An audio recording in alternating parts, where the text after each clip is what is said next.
Okay, welcome back everyone. All right, our next presenter is Stan Romanek. All right, that name might ring a bell with everybody because Stan's case is really a big one. And we took a real in-depth look at it all the way back in, I think, 2004. And it's as valid today as the day it was done. 4 full hours on his case with Stan and Deborah Lindeman and Dr. Jack Kasher and Dana Thibeault. Major presentation. Why? Because it's a major case. It has everything. It has photo evidence, video evidence, witnesses. And here's the thing. Rock solidly established, I think, 2004. But guys, there's been stuff happening all the way from 2004 until this very day. Get ready for a ride. Please welcome Stan Romanek.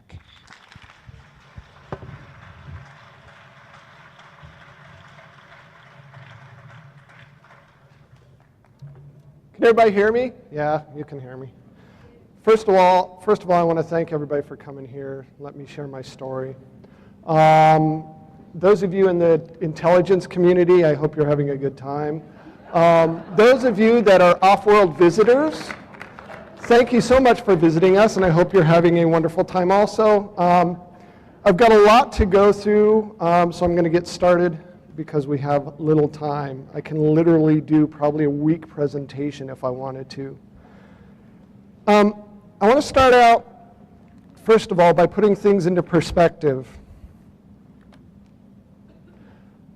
There's something I'm sure some of you didn't know. First of all, our solar system resides in the Milky Way. That's what we think, right?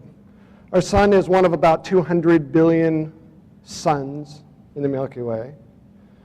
We're located on the outer edge of the outer reaches of a spiral arm called the Orion Arm. Two-thirds the way from the galactic center, or so we thought. Scientists have now determined that the Milky Way is actually not our parent galaxy, and there's a reason I'm telling you this. We're from another galaxy called the Sagittarian Dwarf Galaxy. The Milky Way actually swallowed it up, and people wanted to know, there was this big debate why the Milky Way looks kind of crooked, and now they're thinking this is why.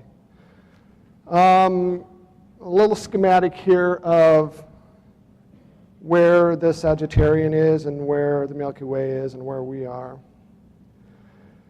Now, the reason I'm telling you this is because it was speculated that there are about 200 billion stars in our galaxy. They now believe that there are over 400 billion stars with the combined galaxies. NASA researchers that I've talked to are saying that there are over 300 billion galaxies in the universe that they can detect with the Hubble Space Telescope. Honestly, to think we're the only ones would be absolutely the most ludicrous thing in the world. That being said, let's get started.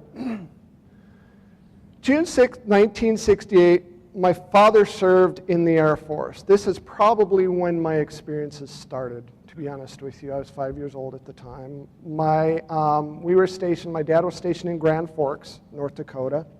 And he worked between Grand Forks and Minot, North Dakota. He worked at the missile silos. Well, in 1968, they had an incident where a UFO dropped down on one of the missile silos and actually armed one of the missiles. Now, this is public record. You can get this information on the internet. You can find out about this yourself. But what they didn't tell you is they tracked the UFO to a small town called Northwood, North Dakota, where it hovered over the water tower there in our small town. Now, my brother remembers seeing my dad with a small detail surround this water tower, and the UFO eventually went away. This is supposed to be an actual photograph of that particular UFO. I don't know. This was sent to me. I don't know if this is real or not, but it's supposed to be. And I remember after that incident, we started getting bottled water. Yeah, bizarre, huh? February 22nd, 2010, this is just recently, I got a call from the son of a general. This general, I promised him I wouldn't mention his name, but this general was in charge of Minot, North Dakota when my dad was stationed there. He wanted to tell me about some other stuff that happened in the 60s. He wanted to tell me that they had an incident where they tracked a UFO in 1966 down to one of the missile silos, and it kind of flew over some B-52s. Now, these are supposed documents I just got sent by this general. He's really ill. His son told me that he's not doing well, and he wanted to get this information out that he's been holding on to for quite some time. So you guys are the first to see it. I wished I had time to let you guys read it, but I don't. I'm just showing you that I have it. This is one of the witness reports. The MPs actually took a picture. This picture is first time ever seen by the public. And there's the picture of the UFO over Minot Air Force Base in 1967. So 66, 67, 68, they had all this UFO stuff. And this is about when I had my first experience. And this is pretty important because this gets weird. This woman came up to me when I was 5 years old. I was playing with my pedal car. It was a summer day. And I remember she was very strange looking. Even as a 5-year-old child, I thought she was very pretty, except her eyes were different, very slanted, almond-shaped, baby blue eyes. In fact, they weren't even baby blue. They were almost day-glow blue. And I remember she patted me on the head and told me that I was special and I had something to do when I got older. She opened her hand. When she opened her hand, I remember she had 3 fingers. The marble started to glow. It was a glowing marble. And to me, it looked like a glowing version of the earth. And it started levitating about a 1/4 inch off her hand. Well, this, I talked to Paula Harris. Paula Harris is a good friend of ours, and she was talking to me about Maurizio Cavalli in Italy. Took some Polaroids of somebody he calls the Clarion people. Well, this reminded me of this strange woman that I saw. I mean, it looks almost exactly, except, she wasn't blurry when I saw her. But the same kind of weird eyes, the skinny features. And this is what I remember. This same woman followed me throughout my childhood. We moved from North Dakota. I was born in Denver, moved to North Dakota when I was really young, then moved back to Denver. And in between there, my dad was stationed for a little while in Cheyenne, and she was there the whole time. The last time I saw her, I was up at a playground. I was about 10 years old, waiting for the swimming pool to open at the local park. She came up to me, and she started talking, and I was swinging on swings, not paying attention. And I looked up, and she said, "You're one of us. We're you." And I looked at her. So why would this, being 10 years old, that's really unusual. But what got me was the fact that her mouth was not moving when she told me this. Now, as a kid, you kind of don't put 2 and 2 together. You kind of blow it off. Until December of 2000, I had my first real sighting. I didn't believe in this stuff. I thought anybody that believed in this stuff was crazy. I wanted them to stay away from me. But I met somebody online. She lived in Nebraska. I lived in Colorado. And, I wanted her to come visit me. We became really good friends. We were kind of dating this long-distance relationship. And I'm thinking, what's the best way to do that? Well, I decided to go up to what is known as Red Rocks Amphitheater, a very well-known spot up in the foothills of Colorado. Beautiful. They have concerts there. And I was going to videotape the surrounding area. This was about December 27th, beautiful winter day, snow on the ground, perfect setting. And I was going to mail this videotape to her, and I was going to, send her some flowers, something. I never made it to Red Rocks. onto the side of the road. There were about 30 cars pulled off to the side of the road. And if you look, you can see the power lines. Behind the power lines, you see what's known as Dinosaur Ridge, and behind that is Red Rocks. Above the power lines, I'd say probably a good anywhere from 60 to 200 feet. Kind of hard to judge distance when you're afraid. There was an object, and when I saw this object, all these people were looking south, and I looked to see what they were looking at, and this object was hovering above the power lines. I'm thinking, man, that is the weirdest hot air balloon I had ever seen in my life. Well, it turned out not to be a hot air balloon at all. It turned out to be a UFO. In fact, when I got close to it with my van, it started pacing my van. I remembered, even though I was scared, I got a little brave because, there were people around. I was going to try to outrun it, but, yeah, good luck there.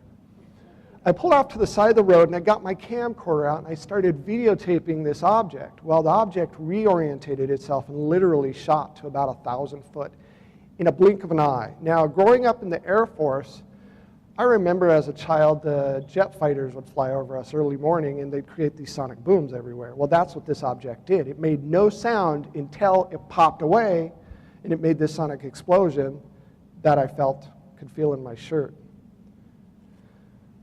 There were a bunch of people there. We all watched this object. It morphed, it changed shape, it did all these weird, bizarre things, and eventually corkscrewed away.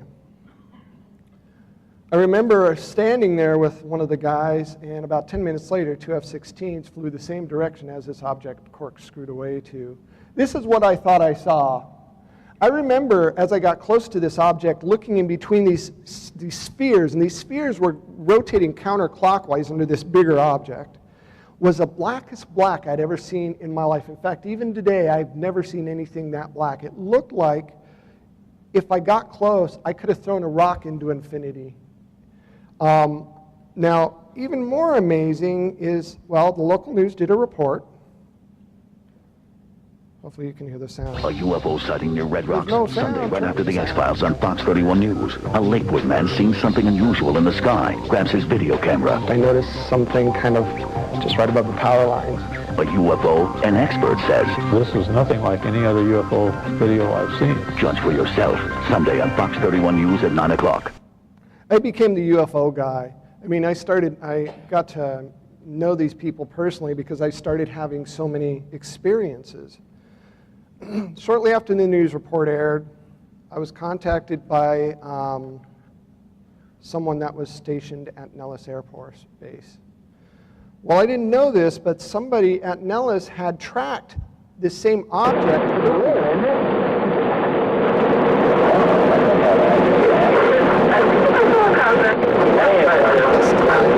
It was over one of the test ranges. And it's the same object that was hovering above the power lines. And they have these cameras that are ground-based, and they follow the flight of these fighter planes as they're doing dogfights to track what they're doing. Well, this UFO came into their airspace, and they captured this thing.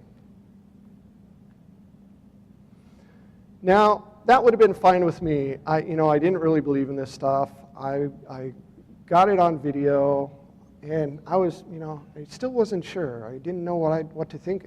Could it be some military experiment? I wasn't sure. I had some business in Pennsylvania. This was September 1st, 2001. I decided to pick up my girlfriend, well, she's my wife now, Lisa, and we went to Pennsylvania with my best friend. On the way back, we were followed. Now, I'm not the first one to spot this. My wife did. I don't know if you can see that little white dot, but we were followed through 2.5 states, Ohio, Indiana, and Illinois, by a large disc. Every time we pulled over to try to get video of this thing, the darn thing would pop into a cloud, and we were playing this cat and mouse game through those states, and I was getting concerned. And, we were kind of comical. We were driving 80 miles an hour down I-80 with our heads sticking out in a camera going like this, and people were looking at us. But that's the only way we could actually get any video of this thing. And it only got weirder and weirder and weirder. September 20th, 2001, I was managing a store, and I was about to close the store for the evening. You know, it was time to go home, and I just let my last customers out. Before I could lock the doors, they came running back in. They said, "There's something above your work, there's something above your work." Well, the first thing I thought was, somebody's crawled on the roof and they're playing some kind of game, who knows. I went outside to look above the roof, and they pointed up toward the sky, and I see this sphere, this big red blinking sphere, approximately 40 foot in diameter. Must have been anywhere from 1,000 to 2,000 feet up. It was just staying there. I'm looking at this object. Eventually, it slowly floats away, and I've already seen, 2 UFOs now? I'm getting a little paranoid. Well, I go home. My friend and my sister were waiting for me. We lived in an upstairs apartment. I run upstairs, get my camera. I said, come outside, because this thing followed me from my work, and it was just right above the apartment complex, so now I'm really paranoid. Well, I go up there, I get my camera, and by this time it's off by some cloud, and you can barely see it. I get some footage of it, but we talk about it. I don't even think we were supposed to go to dinner. I don't think we ever even made it to dinner. But my friend leaves, goes home about 11 o'clock. I go to bed, my sister goes to bed. I was woken up 2 o'clock in the morning by a knock at the door. Now, this drives me crazy. I don't know why they keep using this. It's just got so many holes. The debunkers, all the TV shows will tell you if you have an abduction experience, it's sleep paralysis. Come on, They don't explain how Betty and Barney Hill could have been taken out of their cars. They don't explain how Travis Walton could have been taken up at Snowflake, Arizona. My first abduction, I was fully awake when this happened. There was no sleep paralysis. I was not hallucinating.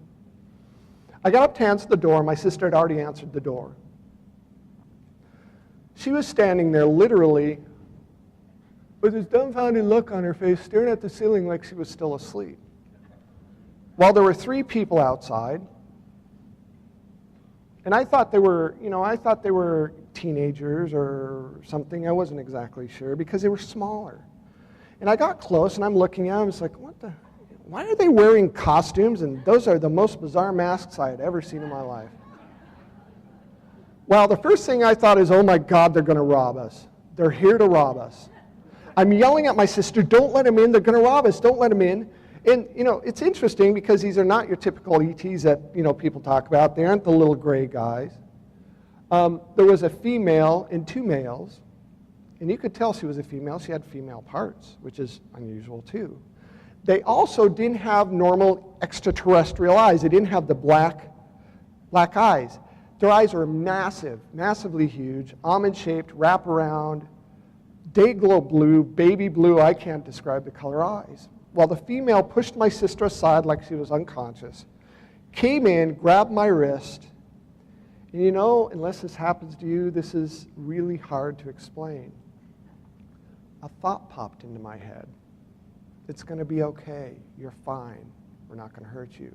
The thought, no, it wasn't mine, and it's not going to be okay. I flipped out, or I tried to flip out. She grabbed my wrist, and she started leading me to the balcony. Well, somehow I snapped out of whatever trance I was in, and there was a male on either side of me, and I grabbed one of the males, and I was going to throw him off the balcony. Well, guess what? It didn't work. I felt a tap on the back of my head, and that's the last thing I remember other than waking up. I can't tell you if it was a craft, I can't tell you if it was a room in a basement, but it was like someplace I'd never seen before. Unfortunately, you're going to have to get the book to find out. I don't have time to tell you, I'm sorry. This is what I thought the female looked like, although, honestly, I can try to draw this or have somebody draw this every which way, and I still can't get it quite right. Now, because I didn't believe in this, it's not that I didn't remember, because I remembered everything. My brain couldn't handle it, so I convinced myself this was a dream. I got up in the morning, 8 o'clock the next morning after my experience, thinking, man, this is the weirdest dream I ever had in my life. Got up to make some breakfast for myself, and my sister goes, what the heck happened to your back? I wasn't wearing a shirt, I was just wearing shorts.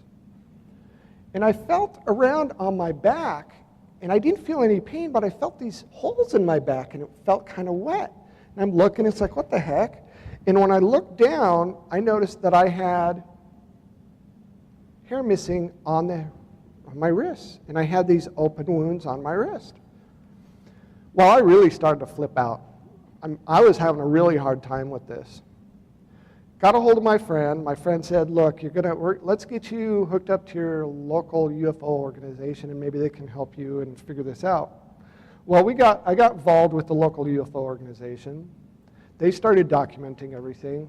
One of the things we noticed that these wounds that were open wounds actually healed in less than 48 hours.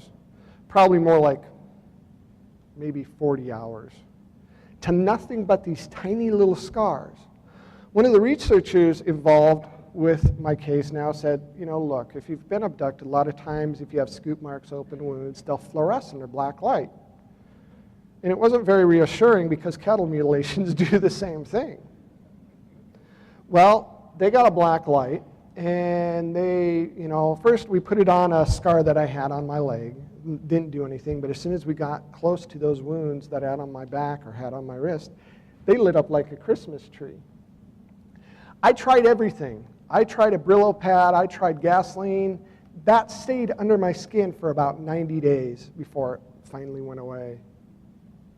September 22nd, 2001, I needed to get away.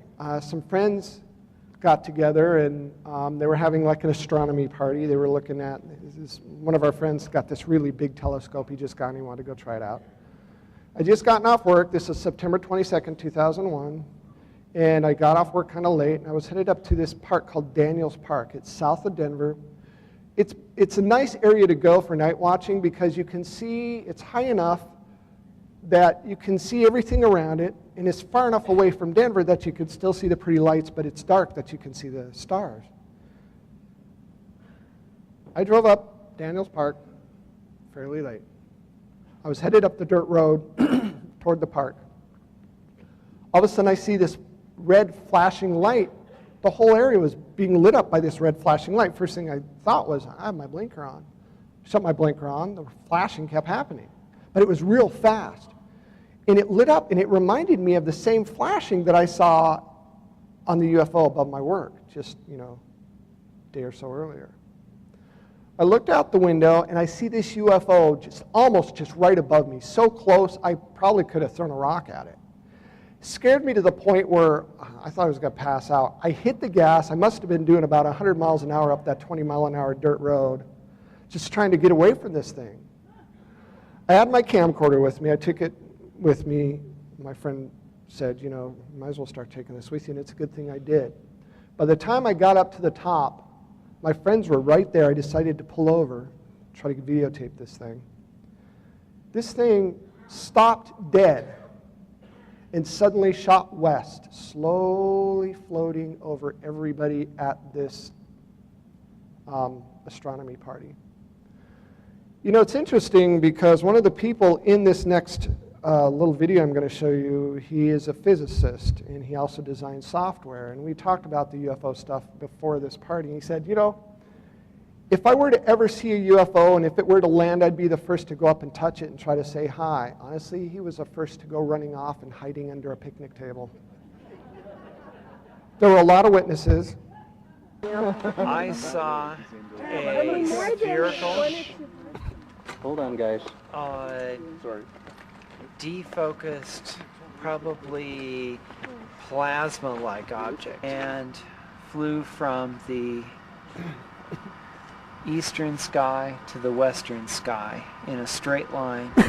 It was strobing. At first you can't believe it. No. And then you go, wow. And it was like it was showing off for us. It was round, light red. Laser type thing. It was flashing. It's hard to explain. It wasn't a plane. It wasn't anything I've seen before. Today's the 22nd, I believe, of September 2001. We're in Daniels Park, south of Denver, Colorado. And I walked over to a car. Some folks were parked over there for about 45 minutes with their parking lights on. And we asked them if they had seen it too. And they said, yes, they did. That the object was probably 100 feet or so above the outhouse that's here at the end of the parking lot. But the interesting thing in their describing it was that they said, when Stan walked up, "Are you the guy who was driving the van?" And he said, "Yes, I was." And so they seemed to indicate that it had followed Stan on his way here. Now, I'm showing you this stuff because one of the things that makes my case different, according to the researchers, is that most of the stuff that happens, especially lately, only seems to happen when there's a lot of people around. And I'm putting the kind of boring stuff in the beginning of this because it gets better and better and better. September 30th, 2001, just got off work again.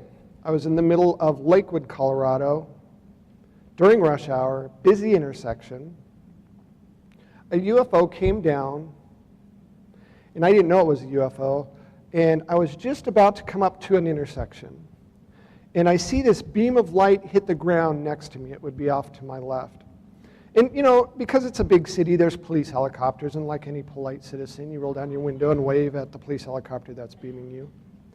Well, I didn't hear any helicopter sounds. And I'm sitting there going, what? And I noticed the guy that was tailgating me had stopped in the middle of the street, got out of his car, and was looking above my vehicle. And I'm looking, huh? And as I go through the intersection, you could see people going.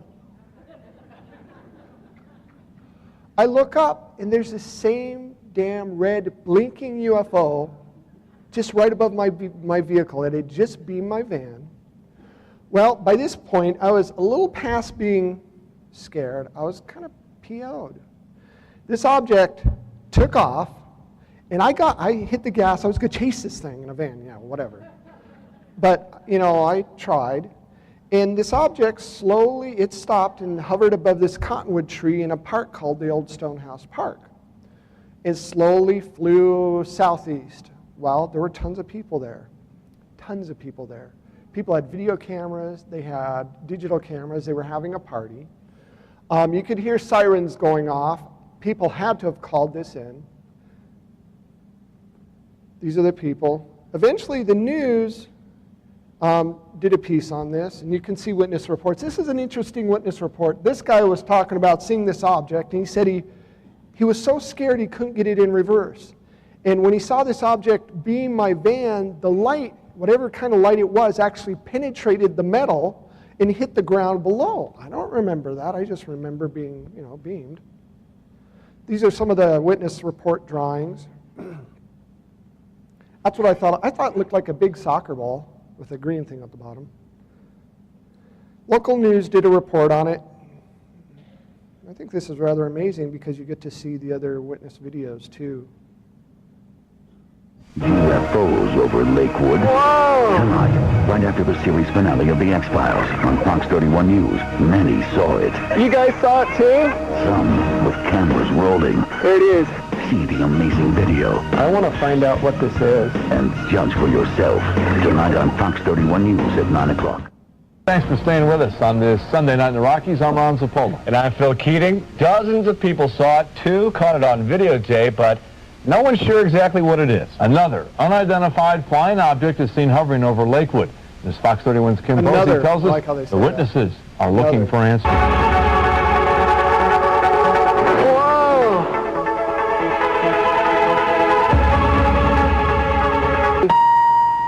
There it is, there it is, there it is, there it is. You can hear the excitement and anxiety in Stan Romanek's voice as he videotapes this unidentified flying object. Whoa! An object he says he noticed after it spotlighted his car. I looked out my window and there's this big red blinking orb, probably about maybe 60 feet above my car. Stan says he followed the object with video camera in hand. That was September 30th last year at the Old Stonehouse Park in Lakewood. What the hell is that thing? A park filled with people, the curious and the concerned. You guys saw it too? Yes, we did. We all saw it. Wow. This group was having a birthday party in the park. Her daughter's yelling, aliens, aliens, and we thought the kids were just playing, and then we looked up and I couldn't believe it. Geez, I'm shaking like a leaf. The other thing was right in front of my car. I was chasing it down the road. This is what they couldn't believe. This is a second videotape. A tape a woman at the party shop. Same object, same question. You think it's an alien? I don't know. Numerous people reported seeing the object to the National UFO Reporting Center. Now the Mutual UFO Network is investigating. For me, on a scale of 1 to 10, this is a 13. George Zeiler is the deputy director of MUFON International, and he's heading up the investigation. He sent Stan's tape to several experts for analysis. It's not an airplane. It's not a helicopter. It's not a balloon. So what is it? George isn't sure, but he's got some ideas. My opinion is that these cannot be from this planet. I would like to know where they're from. What are they doing here? Why are we of such interest to them? We or Stan? George wonders if he could be a target. Whoa! Stan saw similar objects 3 times that month, and weird things were happening to him.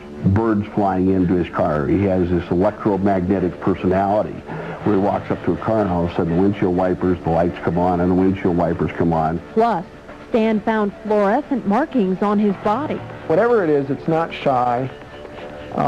It seems to want to be recognized. If it's, targeting me, I'm not anybody special. I have no idea why. February 11th, 2006, a witness came forward with some 35 millimeter pictures. She found our address in the phone book, or actually online.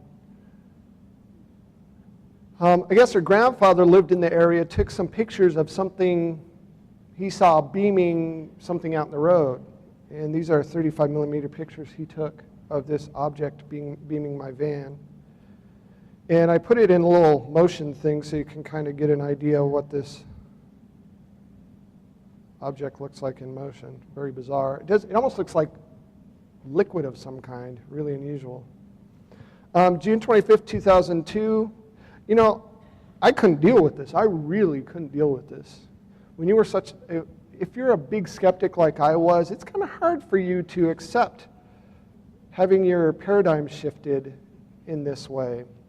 The researchers involved with me said, we're going to try to get you some help. Why don't you go for regression? Well, I don't even believe in regression. What's that? I decided to do it anyhow. This rocked my world probably more than seeing the UFO, honestly. I remembered from my previous experience that I had all these symbols in my head. Now, what's really important to understand is I'm severely dyslexic. I have, if I'm lucky, a 4th grade math level. I'm embarrassed to say that I have to ask my kids how to spell, which is really amazing because I have a best-selling book, but I don't know how to spell worth a hell of beans and I can't do math. Well, the researcher, when she was doing her regression, said, can you remember any of these symbols? I said, yes, I can write them down. She gave me a pad of paper, my eyes closed. I'm sitting there writing these things down. I did it in like 20 seconds. That's my first equation that I wrote. What's interesting about this, the top equation ended up being, according to the researchers, and they had to send this to a University of Nebraska physicist to get this checked out, ended up being element 115. What's interesting is they didn't have element 115 when this was written. Also, what's in here, I remember they showed me the planet alignment down there. That's where they're from, which ended up being somewhere in Orion's belt. Then there's our solar system, which has 10 dots in a sun as opposed to 9 dots in a sun. And then formula for Drake's equation, times 100. I don't know why I wrote that, but I had put times 100 because that's what I remembered. Interestingly enough, 2 years later, somebody sent me a clip that some Russians, I think they're Russians and German physicists actually, or chemists actually invented element 115 2 years prior, 2 years after I wrote this. I had the equation for it, or the elemental structure for it, written down out of nowhere. They didn't have this element yet. They didn't even have the equation for it yet.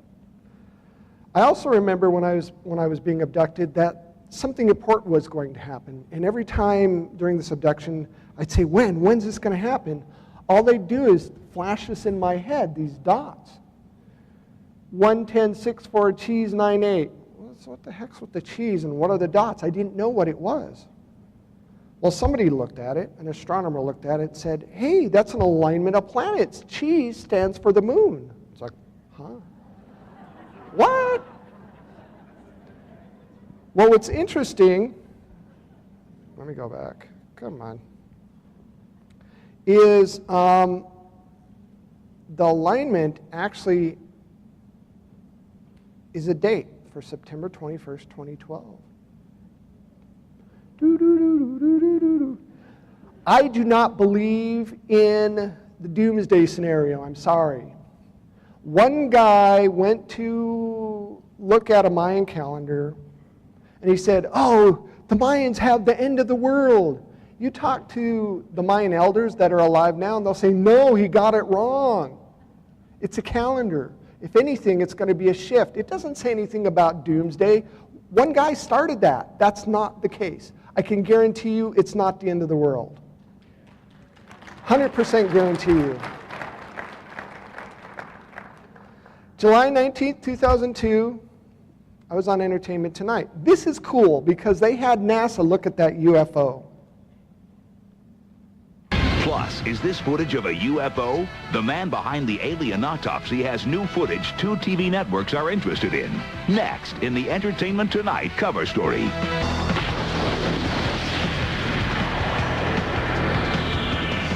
From the humans who brought you the alien autopsy comes mysterious new video that could be a UFO. Our Leonard Maltin reports on Hollywood's obsession with extraterrestrials and our Entertainment Tonight cover story.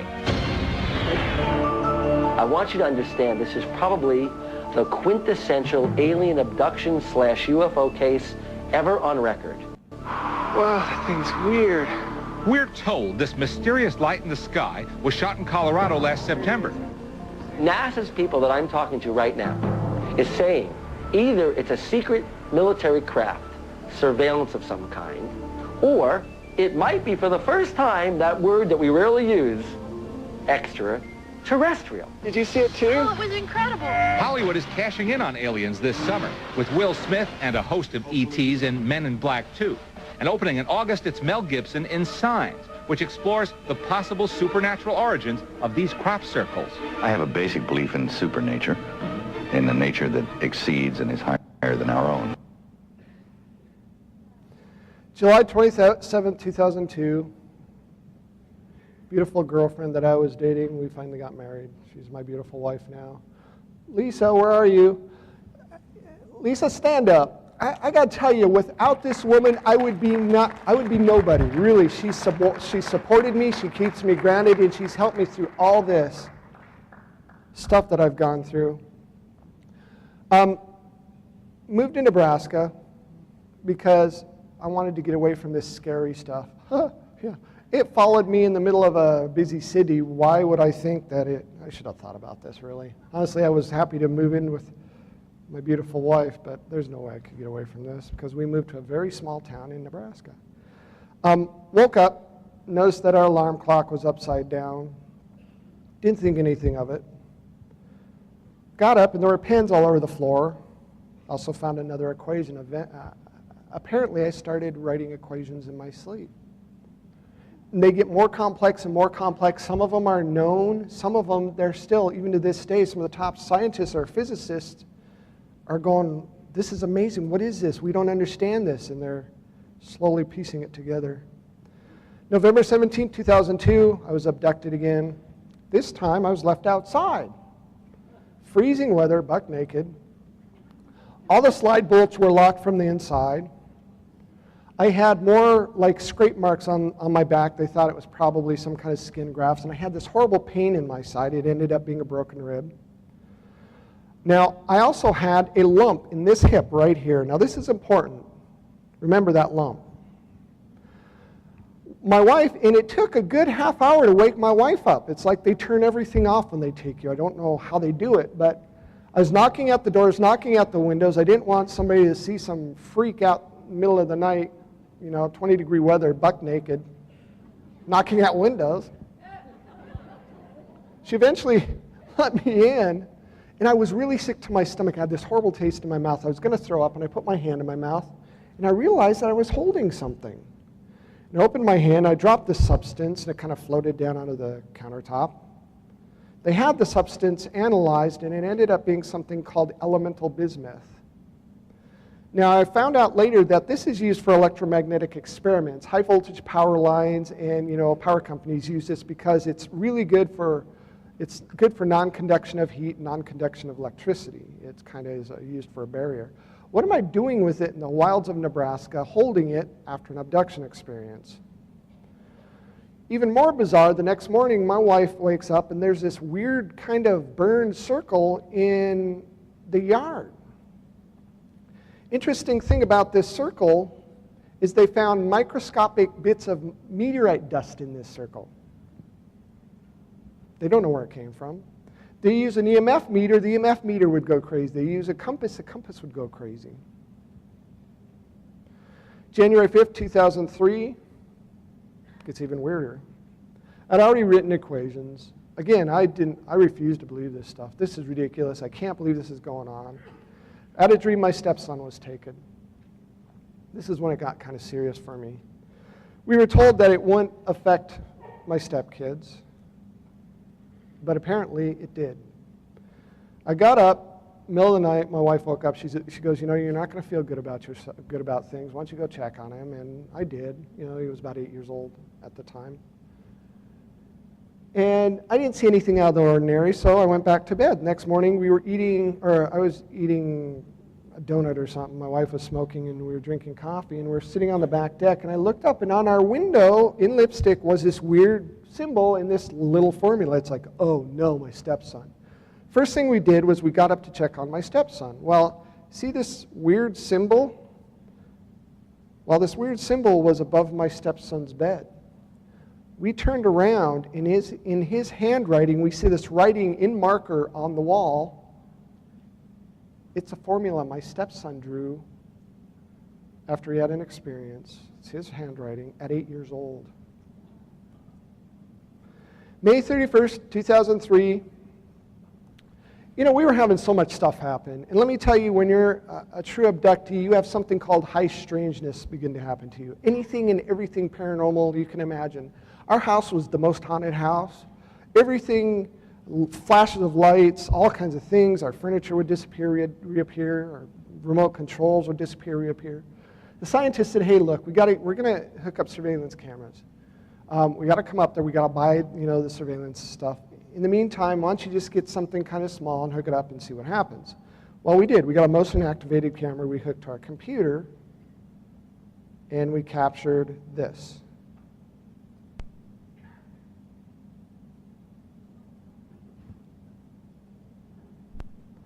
The debunkers will say, oh, that's a laser light. Okay, really? Okay, I want you to look at this.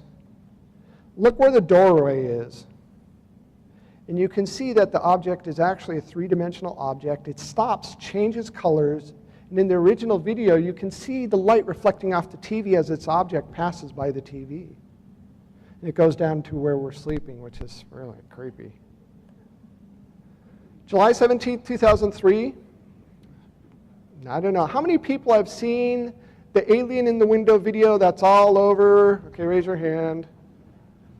This got me on the map. I thought we had a peeping Tom. The reason I showed this video to begin with was there's something that's being started in Denver called the Denver ET Initiative. It's a ground roots effort to try to get the government to admit that ETs are real and to try to do something about it at the ground roots level. I let these people use this video for the press conference to try to get things rolling, and let me tell you, they went nuts. I was on Larry King. I've been on just, I don't know how many TV shows, how many radio shows over this video. How this video got started was, I thought we had a peeping Tom. I got up in the middle of well, it was late evening, let's say. I was watching TV, I got up and I see movement out of one of the windows. It's like, who's looking in our window? I ran outside, nobody was there. Next day it happened again. This was going on for about a good 2-3 months. I called the police, I let all the neighbors know. We set up little sticks and twigs underneath the windows so if he stepped on them we could hear him, and I had a bat by the door. I have twin stepdaughters, beautiful stepdaughters. They're 21 now. They were young teenagers at the time. I thought this was some kind of pervert. Well, one of the researchers involved in my case said, hey, you got a camera. Next time you see movement outside of the window, why don't you set it up and walk away? I did. It says no video, but that's okay. It's already all over the internet. It doesn't matter.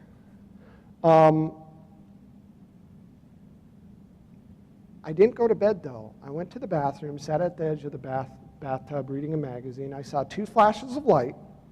After the second flash of light, I looked out, and I see this little figure pop down. It's like, yes, I got him.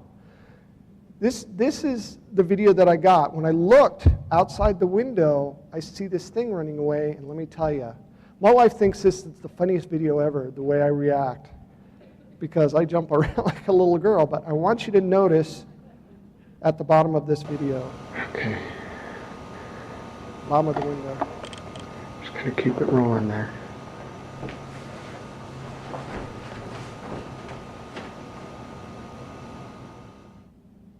There's a weird little flash. Nobody knows what that is.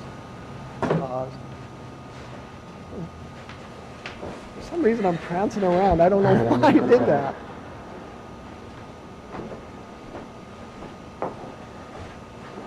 All right. I have it on night shot, so it's infrared. And you'll see 2 flashes of light.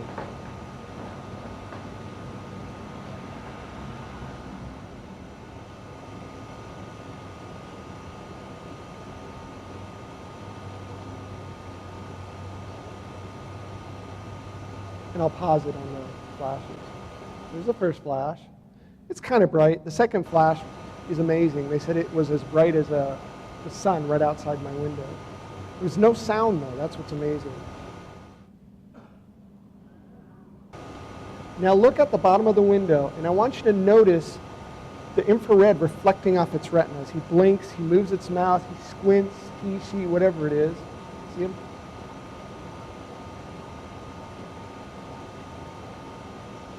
We named him Boo. Could it be a guy in a mask? I don't think so. Could be, but I saw this thing run away with my own eyes. The debunkers will say, well, they come thousands of light years. Why are they looking in your window? How the heck should I know why they're looking in my window? I don't know. But it happens a lot. You talk to abductees, and they'll tell you they have things looking in their window all the time. This is a real phenomenon. He pops up again, pops down. God, I think I saw the little bastard. They say, I saw the little bastard. I see this run away, and it looks back at me. Oh, yeah.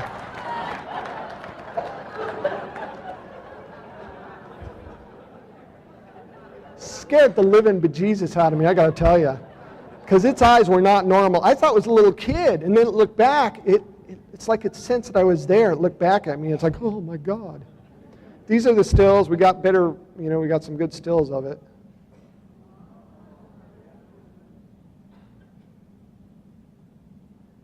September 5th, 2003, a researcher and documentary filmmaker installed surveillance cameras. They videotaped me being abducted, not directly, but they videotaped a light exploding on the side of the house.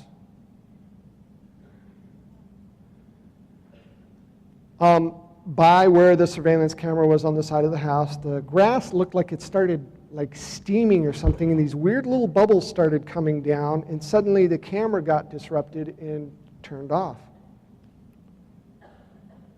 There was a strange beeping sound that you could hear, and what sounded like off in the distance like my stepson going, Mom, Mom. They analyzed this and found that it wasn't my stepson, it was some mechanical device that they used. They think they used this voice to wake me up and to get me to go outside looking for my stepson so they could take me. But here's a little bit of information about it. The sound.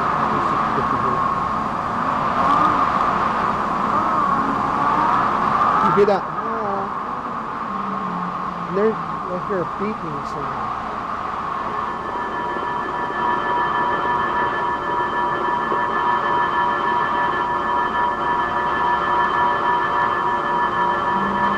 Beeping is important.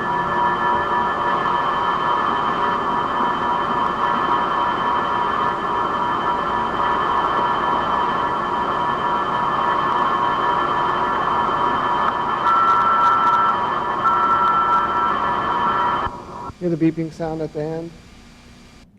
Well, that audio and the video were all sent off to, and we do this purposely. Any of the stuff that I have, I don't send it to people that are already involved in the UFO field because, you know, they're already jaded. We want, you know, people that don't know what this is. We don't tell them what it is, and they do their research. It's like, what is this stuff? This is amazing. So we have people other than UFO researchers do this. I had 6 previous samples of sounds from UFOs. 2 of these samples were provided by policemen.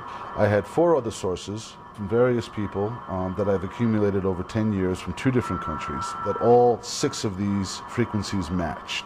So then I took Stan's sample and I did an analysis of that and compared that to the 6 previous samples I have, and all 7 samples match the same frequency.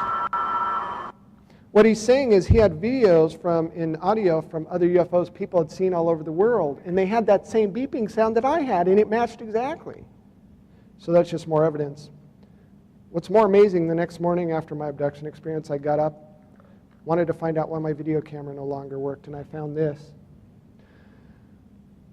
You can see, if you look, you can see a flat spot at the top because the light, whatever it was over the house, and it hit the gutter there, and it literally cleaned or got rid of all the mold and dirt and dust and everything all the way through the molecular structure of the siding. And it also melted and warped the siding like some kind of bizarre heat. Well, that was fine, you know. I was about to go get samples of this and sent it off to the researchers and stuff. Woke up the next morning because there was pounding outside. Now, we were renting this duplex, and I got up, and there were people outside replacing the siding. It's like, okay, something's weird's going on here. They wouldn't look at me. They wouldn't look me in the eye. I decided to get my camera. They told me they were there. The landlord wanted them to replace all the siding, and they were there to replace the siding. They took my camera down. They had it nicely set on the ground, which kind of upset me because that was a real expensive surveillance camera. And here's me talking to them. Suddenly, people showed up to do siding of the house. They said they're from the landlord. I can't get a hold of my landlord to verify it, but in any case, I think it's rather unusual that suddenly they come do the siding. So I'm going to videotape them doing the siding and try to get them to tell me what day it is. I had the camera hidden, and I got them to tell me what date it was. So this was the day after the experience. And right in between those windows, you see him right where he is, right above him is where the camera was.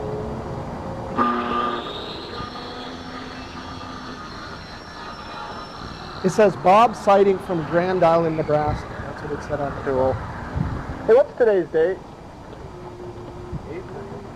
8th of October? Never look at me, not once. I try to get in front of them to make them look at me, and they turn away.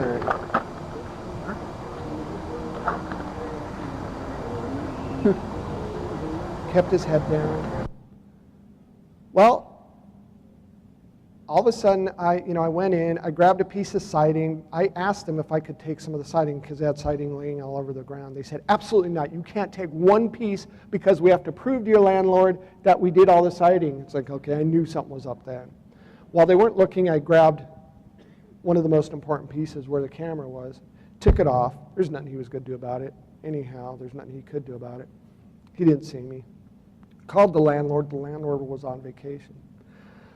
About an hour later, I heard a shop vac going. I looked out the window. They were shop vacuuming my yard.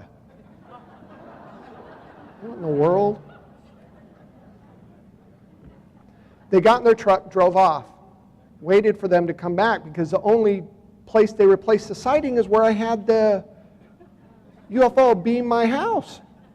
That's the only siding they ever replaced. I finally got a hold of my landlord. He said, I didn't have anybody replace your siding. We called that number that I wrote down on the side of the truck. No such thing, no Bob siding anywhere. Scientists analyzed the siding.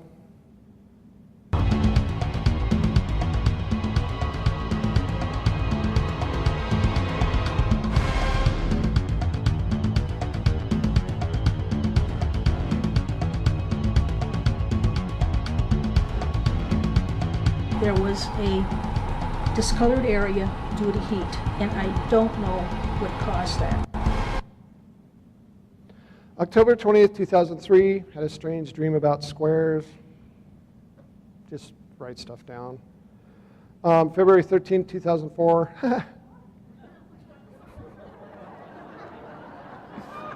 Yeah. Oh my God, this is really important. Funniest thing, I mean, how funny can it get? You have to make fun of this or else you'll go crazy.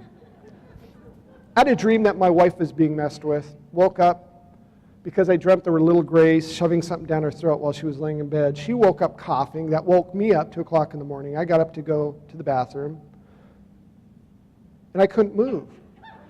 I was literally walking like this. It's like, what in the world? Turn on the light, and I was in this woman's one-piece nightgown. It's like, what the heck?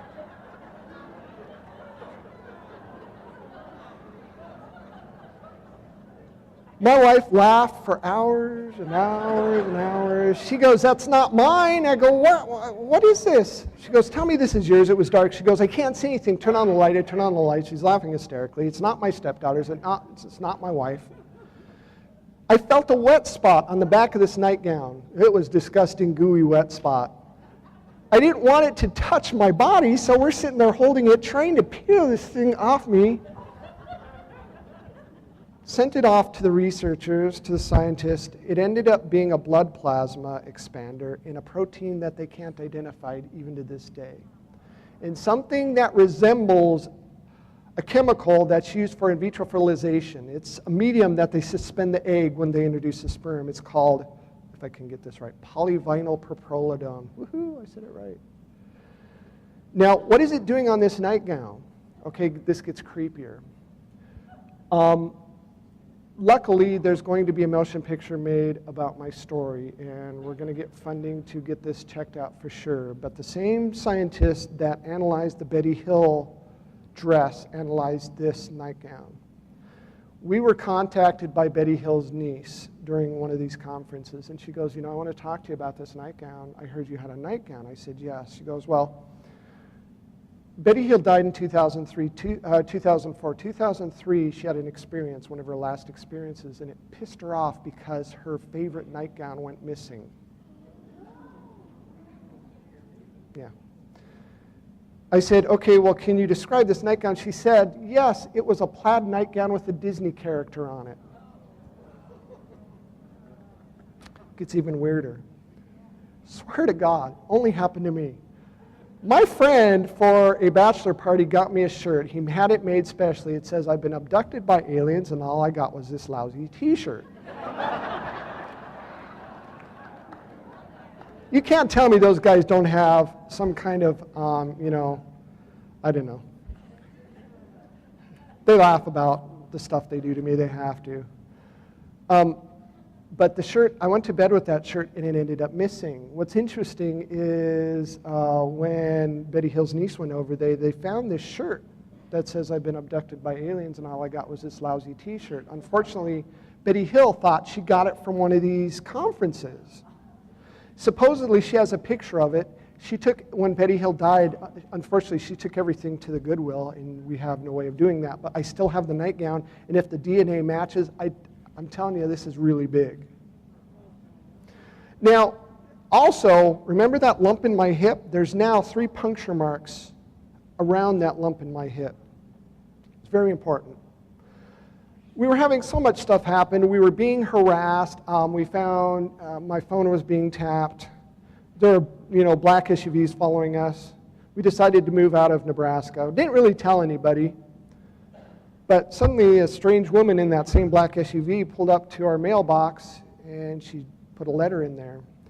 And it says, good luck on your move to Colorado, and remember we're watching. It's like, how the heck did they know we were? She put $40 in this card. So you intelligence guys out there, way to go. That was really cool. Give us more money. June 11, 2004, we moved to Colorado Springs. This is really weird. This gets weird. Colorado Springs, I was going to be an Olympic cyclist. I lived in Colorado Springs, training there for a while. Loved the area. Beautiful, beautiful area. But there's a lot of military bases, secret military bases I didn't know about. We were warned by a strange mechanical voice. This voice has been with us ever since my experiences started. At first we thought this voice was somebody playing a joke. Alejandro, who now works for Open Minds, has been one of the lead investigators involved in my case for a long time. He's moved out to Phoenix from Denver, and he can't be around my case too much anymore, but he's a really good friend. He found the same voice on a text-to-speech program, and the name of the voice is Audrey, so we call this voice Audrey. It was fine when it first started leaving messages on our answering machine, but eventually we got to talk to her in person. 2-hour conversations, one-on-one, proves that this isn't just any ordinary text-to-speech. You can't type that fast. And this voice morphs, and this voice will tell you the future, and this voice warns us if something happens. Sometimes it does stuff that just absolutely blows your mind, but this is the first Audrey call we got. Okay, Lisa, hit the button. 1 old message. Hello, Stan and Lisa. My intention is not to scare or alarm you, but to warn you. It is great that you are back in Colorado, but Colorado Springs was not a good idea.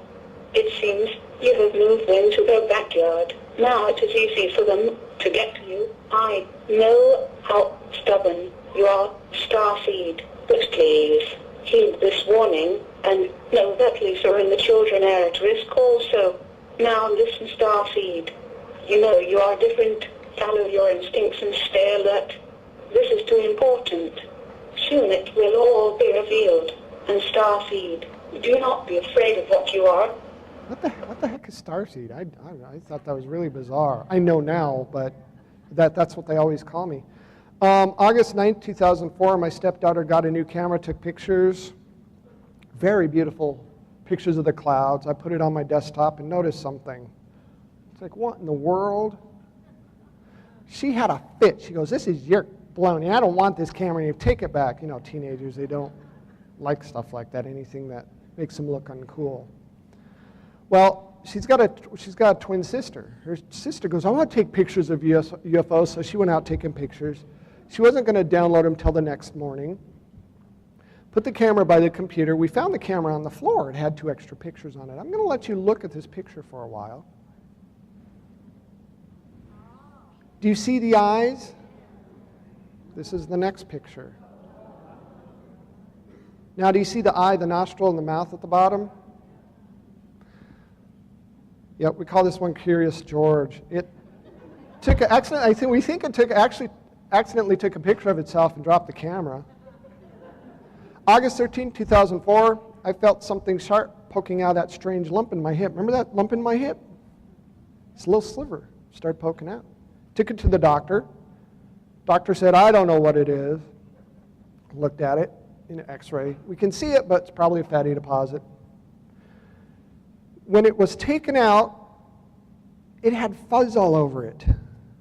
And the fuzz, once it hit there, it looked like, white mold fuzz. I don't know how else to explain it. But once it hit there, it started melting, started liquefying. Cleaned it up, put it in a test tube, took it home, called the researchers. They said, oh my God, you have an implant. It's like, huh? Well, take all kinds of pictures of it, videotape it under different lighting conditions, and then hide it. Well, we did. We videotaped it, took pictures of it under regular light, under black light. Interesting thing, under black light, the darn thing turned orange. We shut off the black light, the damn thing still glowed orange. My wife was in charge of hiding it. I didn't know where she hid it. We went to bed that evening, and I hear this high-pitched squeal coming out of this the radio next to my bed. And I woke up the next morning, told my wife about it. She goes, oh, no, the implant.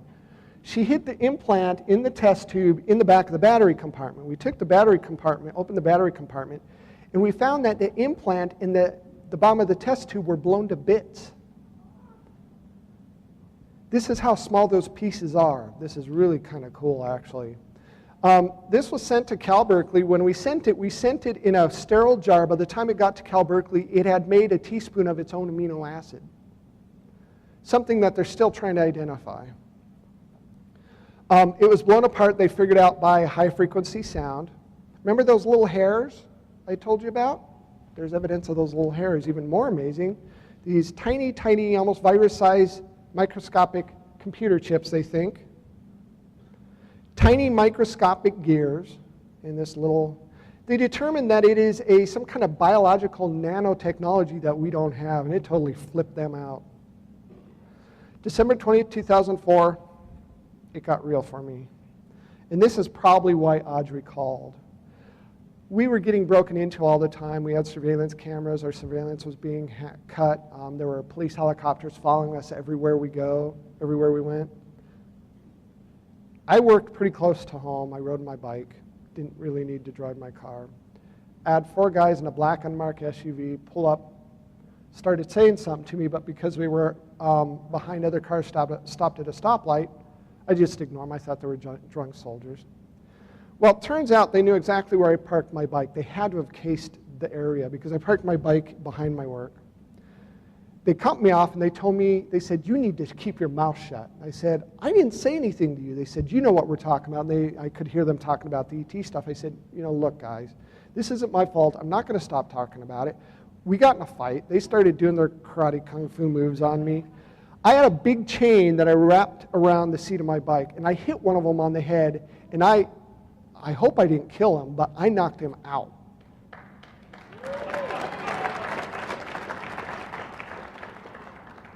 I felt a tickle on my back, and I hit the dirt. They actually tased me. By the time the police got there instantaneously, people were driving by as this was happening.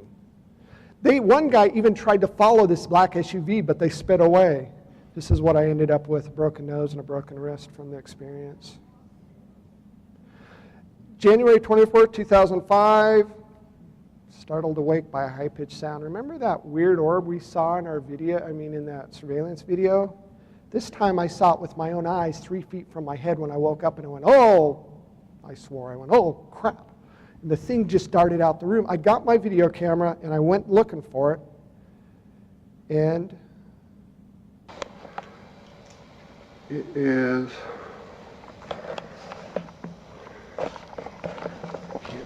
You'll see it come from the left bottom to the right upper very fast, and I slow it down, and then it comes back the opposite direction, kind of slow.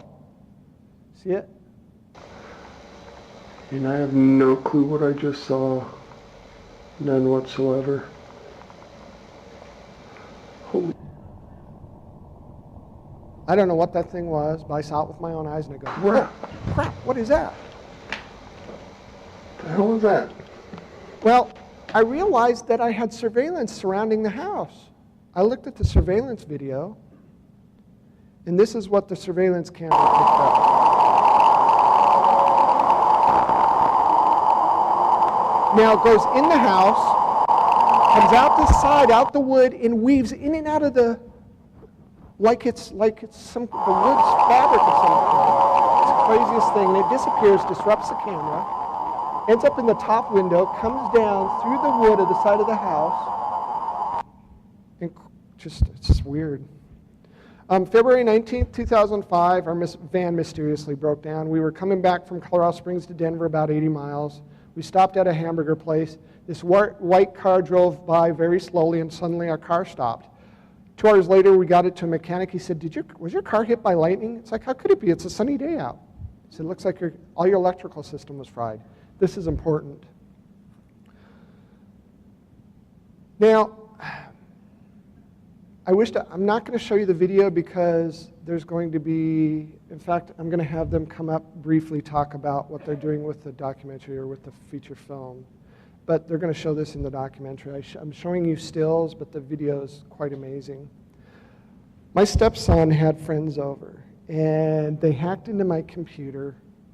My computer was always being hacked into, and it was about 12 o'clock at night, I'd say, and I woke up because I heard a noise, and I'm, opening my eye, just sitting there, and I see this naked figure run into the kitchen.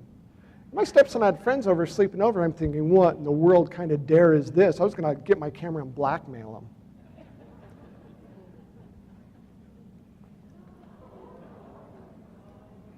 You should see the video. It's quite astonishing. I was just about to shut off the video. I went upstairs to their bedroom. They were still asleep. They said, something woke us up. We don't know what it was, and they were still kind of half asleep, half awake. I was just about to shut off my camcorder, and I see this thing peering at me. It closes its eyes, ducks down a little bit, and slowly moves away.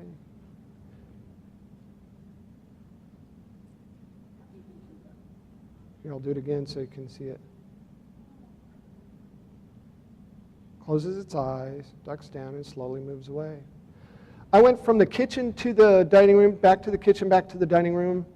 When I go to the kitchen the last time, there are 5 flashes of lights on the windowsill. I woke up on the ground 45 minutes later, the same time my camera started up by itself.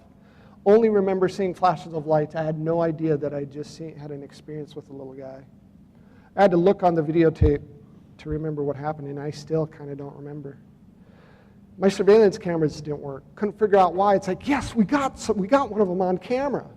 Well, I went to go check out these $500 a piece VCRs that were installed, and there was a burn mark in the top of the first one, in the bottom, into the next one, through the cupboard, out the side. We don't know how they did it, but we opened the VCR, and see that top left one? There's a little kind of blob. That's a ceramic diode. Ceramics usually blow up at about 1,000 degrees, something like that. This is melted. How in the world do they do that? March 11, 2005, we received a greeting card or an envelope with a warning from Colorado Springs somewhere. It says, in their daily lives, all are braver than they know. Good luck. I've got to find my glasses wherever they are, or else I can't read this thing. It says, we have gone to great expense getting this to you. Maybe now you will believe that you must move. Do not release this to the public or contact anyone involved for your safety and ours. There's a government document with my name on it, top secret document. Department of Air Force Intelligence. Be advised, we expect Romanek to have a visitor soon. We will try our best not to miss it this time. Their closeness proximity is convenient to say the least. Also, HPM worked van incapacitated. Mr. Romanek is smart and is stubborn and has a strong support system. It also seems that he is getting inside help. We will investigate. If Romanek stays at location, HPM can be used on residents and on parties involved if available. As you know, subject must be in range, and we will follow up as things unfold, but follow is spelled fallow. It's misspelled. Being dyslexic, I had no clue it was misspelled. But I thought this was a fake until I found out that HPM stands for high-powered microwave, and that's what they hit my van with. That's what remember my van died? Well, apparently they were using it on our residents too, and this is the result. And if I would have been smart, I would have got out of there, because every time this would happen, our feelings would heat up, but the speakers in our house, even if they weren't plugged in, would go off periodically. Okay, today is May 5th, 2005. We have problems with our speakers buzzing all the time, and I wanted to let you see and hear for yourself. This is our speaker.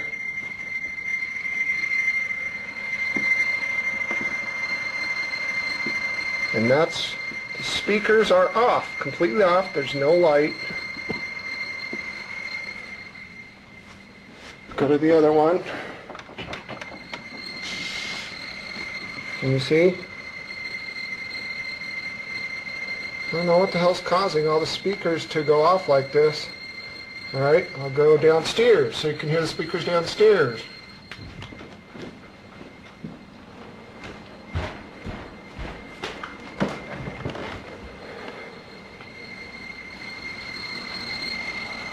No matter where you went in the house, this had happened. Even though speakers that were complete, my stepdaughter had a ghetto blaster that was in the top of the closet unplugged, and it was doing it with that.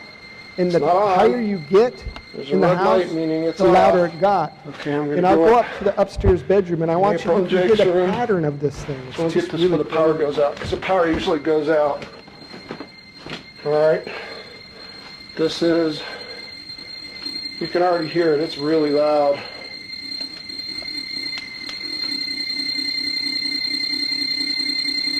That's...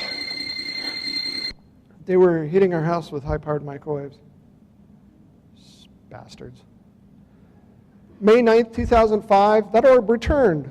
This guy, honestly, I think it's some kind of surveillance. I caught it playing in our crabapple tree. I was just talking to Nancy. Where'd it go? Oh, there it is. I got it. Might have to turn this up a little That's the same freaking orb. I gotta go over here and see if I can get it better. Where'd it go?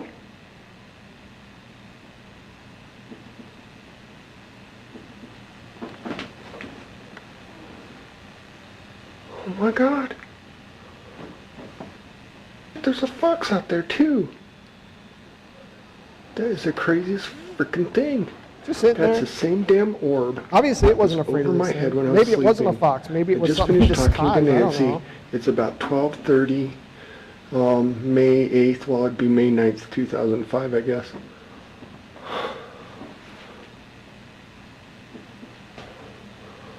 That is the craziest thing. There it is. There it is. There it is. I'm going to zoom in. Don't know what it is, but it's around a lot.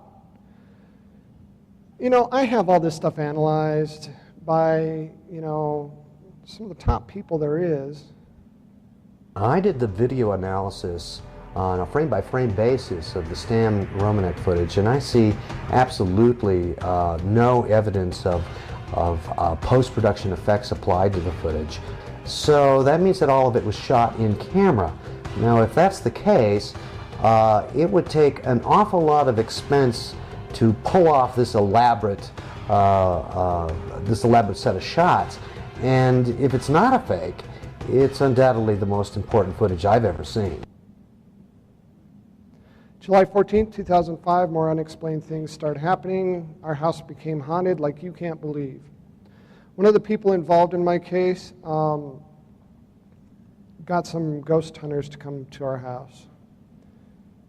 How many people here don't know what an EVP is? Raise your hand.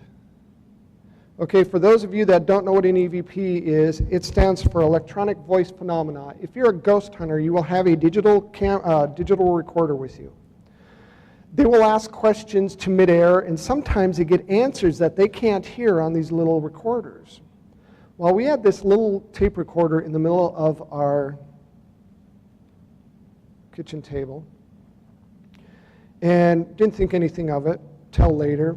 The researchers, you know, we were listening to this this tape recorder, and we picked up this weird sound coming off this tape recorder, an EVP.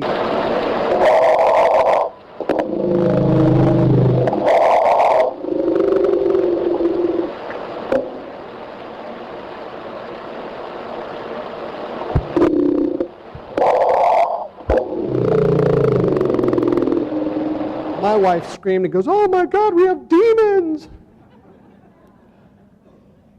Well, the researcher says it looks like it's, because a lot of times what will happen is it'll either be slowed down, sped up, or compressed, and they have to work with it to kind of get it cleaned up. This is what it actually said. They sped it up. Starseed, it's time. Remember that Audrey phone call? How in the world did she get it on this thing that was in the middle of the table? August 1st, 2005, we got tired of the harassment in Colorado Springs, so we moved. We should have listened to Audrey in the first place. August 17th, 2005, wrote more equations in my sleep. They get more complex, more complex. September 27th, 2005, heard a noise out in the backyard. You know, this happened all the time. We'd have all kinds of stuff happen. Our lawn furniture would disappear. We'd go outside, couldn't find it. and we were just out there 10 minutes ago, it was fine, and all of a sudden we go out there again and our lawn furniture is gone. It's out in the yard. Well, this was one of those cases. There's Lisa in her bathrobe. She's drinking coffee, smoking outside. She doesn't smoke inside. I took some pictures, and there's this debate about orbs. I personally, some of them I think are really something. A lot of them are just dust speck. The only trouble is a lot of the orbs we get have faces in them, and this is not matrixing. And this happens over and over again. So there's something to it. The only thing is there's something else we got a picture of. I'll let you look for a little bit, see if you can spot the thing. Okay, there you go.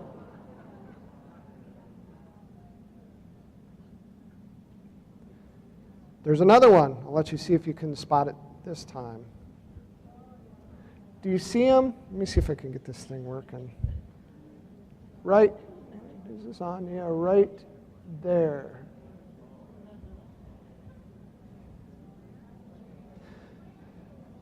October 5th, 2005, heard a noise outside again. Lawn furniture was missing. Couldn't find it anywhere. The little son of a gun put it on our roof. We had to leave it on our roof. We had no ladder to get up there. The neighbors would walk by and goes, "What in the world is your chair?"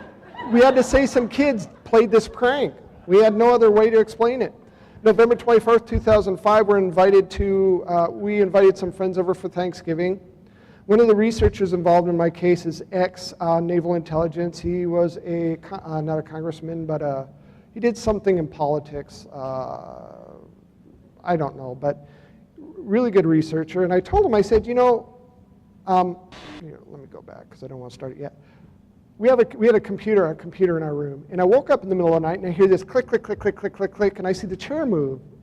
I thought I was dreaming, and I told my friend, the researcher about it. And he was over for Thanksgiving. It was pretty late at night. We were having dessert. He set up his camcorder, and he dared them to do something. Well, you can actually hear the click, click, click, but I want you to watch the office chair or the desk chair. Hear the clicking.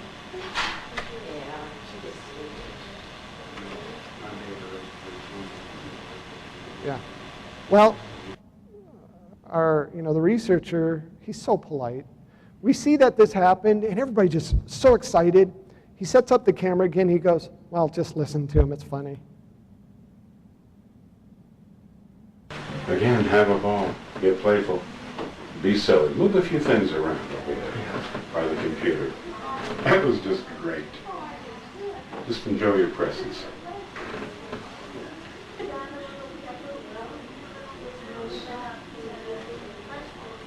It's funny because they don't move the chair. You'll see this, and I pause it. You see this little orb, and I pause it. Could be dust, I'm not sure.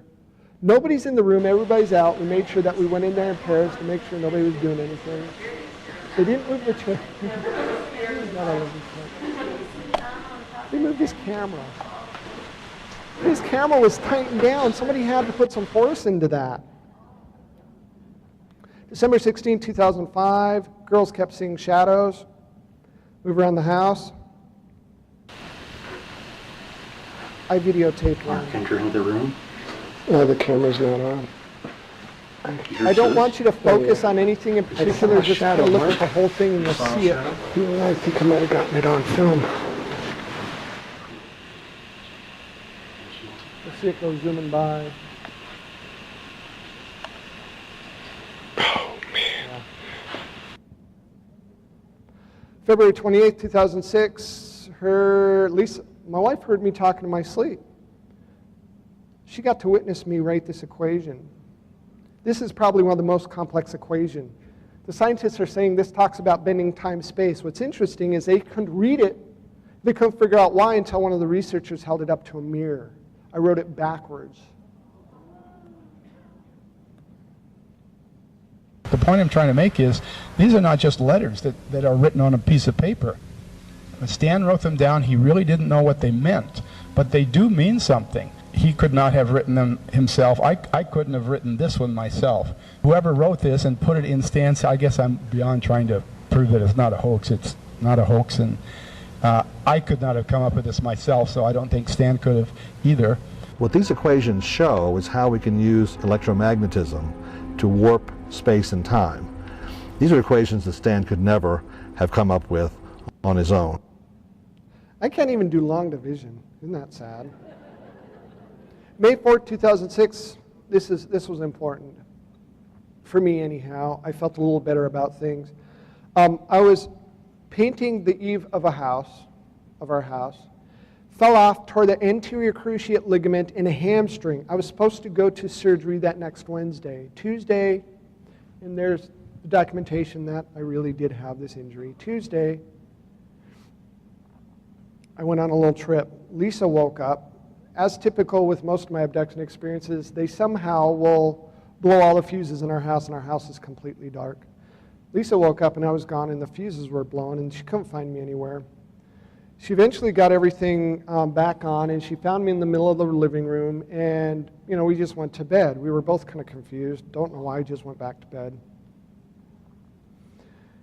My wife got up the next morning to go to work and found this circle in our yard, concentric rings. What's interesting, this was about 6 o'clock in the morning. By 5 o'clock that evening, that circle died to this. Again, microscopic bits of meteorite dust. She woke me up to come look at this circle, and I got up. Now, I went to bed with a brace on. The brace was from my hip down to my ankle. It had little dials here because I was supposed to get surgery. My knee was swelled up to the size of a grapefruit. I get up, and I'm walking around, and I'm going, wow, that is the coolest. What happened? And I remembered that something happened that night. And Lisa goes, well, do you notice anything different? I go, no.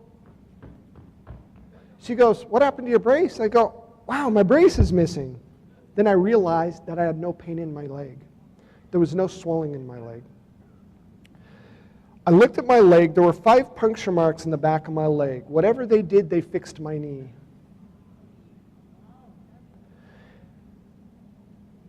We found my brace on the side of the house. It had been burned to almost unrecognizable. Pieces of it were thrown in the field behind our house. Some of it was on top of the swing set, like it was thrown from a high distance. I like this one the best. I had to explain to the doctor why I didn't need surgery. This is real. This is all documented. She goes, I know you're afraid. She goes, if you don't get your knee fixed, you're going to be a cripple the rest of your life. It's like, you don't understand. I can't explain it to you. I'm just going to have to show you. She goes, well, I'll tell you what. I'm not there right now, but my associate's at the emergency room. Just go take it to him. My wife recorded the whole thing. I woke up at 3 o'clock. The swelling was gone. The bruising was gone. Everything was gone, and I could run up and down stairs. It was the creepiest thing. So if you lose power when you're sick, the next time everything's really fine? I hope so. We don't know. It's just early on. We don't know. But where'd you get the holes? It's a pattern, right? I mean, it's right in the line. It was there when I woke up at 3 o'clock. She woke up because the lights were out, I guess. I couldn't find him. You get up and sleepwalk a lot? No. We don't know what's going on. So. She went out to turn on, I guess the story is she went out to turn on the lights, and then I was in the living room wondering where she went. Well, I don't know what those, those lesions are on your leg, I mean, there's such a pattern that this, it's hard for me to cover this from any, insect or anything like that. More likely, it could be the pressure. There's no rivets or anything on that immobilizer. But the immobilizer's gone. It just disappeared. I can't find it anywhere. It just disappeared? It's gone. You were at bed? Yes, I did. I went to bed. It's gone. We looked everywhere for it. Where do you live? I want to go investigate. I don't know. But anyway, your exam is fine today. I wouldn't do anything. Well, I don't know. Other than calling Ghostbusters, I think we just go about our business. Well, he's got ghosts in his house, and they stole his immobilizer and put holes in his leg, and everything's fine. He's all healed up. And nobody can explain it. Hey, it saved us a hospital bill. Nobody can explain it. His Dr. Young is going to do, it sounded like ACL repair. Now everything's all fine and dandy. You know what I would do? I would go home, do your normal routine. Big mystery, I don't know. See, that's what we thought. It's like, this is so weird. I still think you ought to call Ghostbusters. I don't think there is a Ghostbusters there. Call Ghostbusters. I don't know what else to do. maybe thinking you guys could shed some light on this, but... And they got batteries. I didn't tell him anything about what happened. I just told him I didn't need my, I don't know where he got Ghostbusters from. Hopefully I got this. Well, it's May 22nd, 2006. This happens all the time. I have so much, these guys follow us wherever we go. Where we live now, a helicopter hovers about 100 feet above the neighbor's house, and there's a camera sticking out the window of any of us. This happens to us all the time. The black helicopter thing is a real thing. I mean, it really happens. July 3rd, 2006, a friend invited Lisa and I to a fireworks show in Colorado. And we were messing around, and he was telling everybody he was a producer that wanted to do my show, do my story about me a long time ago. And he's telling his friends, he goes, every time they take pictures, there's something in them. It's like, yeah. So here's a fireworks show. Lisa took a picture off over here. I don't remember if she heard something or not. And there's this cool orb. And I put it on my computer, and I looked, it's like there's some kind in the background. What in the world?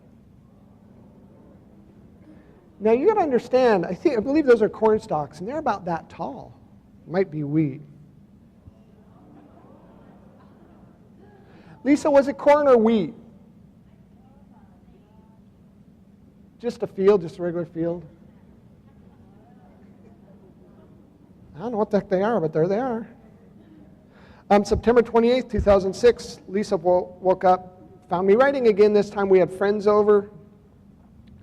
They watched me do it. People watched me do this. I guess I was saying things like, there's not enough room, I don't understand. And I'm sitting there with my eyes closed going, What's interesting about this equation is the bottom part. When this was sent to Dr. Jack Kasher, University of Nebraska, he said, it looks like some kind of weird language. Let's send it to our language department. They said, yes, but we don't know much about it. Send it to the University of Oregon. They said, it looks like some kind of Middle Eastern ancient language. Sure enough, the researcher, Alejandro, looked it up. It ended up being a form of Aramaic that was spoken in the time of Jesus. I don't know what the connection is, but it's the word propulsion. And if you look, there is a zero and a period, and it ended up being 0-point propulsion. They were telling us what they were giving us. It talks about 0-point propulsion, which, what the heck? Why would I do this? And they watched me write this in my sleep. January 15, 2007, a high-pitched sound shattered my stepson's glass. Can you guys maybe turn this up a little bit? Some people can hear this, some people can't. You ready? There's a ringing that I can't figure out where it's coming from, and I'm going to try to see if I can pick it up maybe. I don't know. I'm going to walk away now and see if I can get it to stop. Okay, how many people heard that? Raise your hand. Now see, some people could hear it, some people can't. It's really bizarre. It's the sound. I've got some limited time. I'm going to have to blow through these. July 4th, we had some friends over for a barbecue. We see something outside the window. We chase it. It ended up being a gray. I took pictures of it. It was hiding in the background.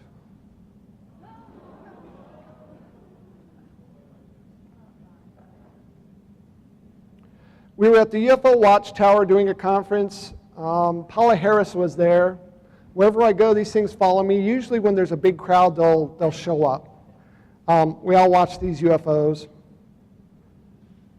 These two came together, split apart. My stepson got a birthday card. Ended up being a haunted birthday card. You open it up, it plays music.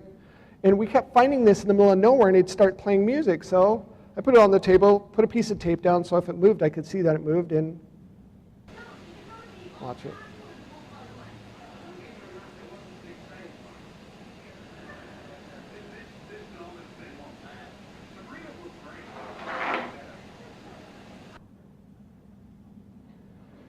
My camera mysteriously disappears.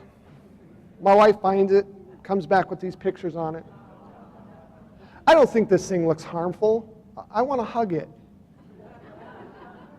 I think it's awesome looking. Real strong neck, though. April 25th, 2008, thought an airplane was going to crash into our house, saw it come tumbling through the sky. It stopped, started floating north. Cats were hissing at something up on the stairs. All I saw was a shimmer of light. Took a picture of it. It seemed to absorb the light. It happened again. I looked outside, I hear this doo-doo-doo-doo-doo-doo, this weird sound, and I look outside from my office into the family room, and my remote control is floating in midair. Get my camera, I see the shimmer, take a picture. Look, there's a shadow thing holding my remote. That's my remote, just right above the...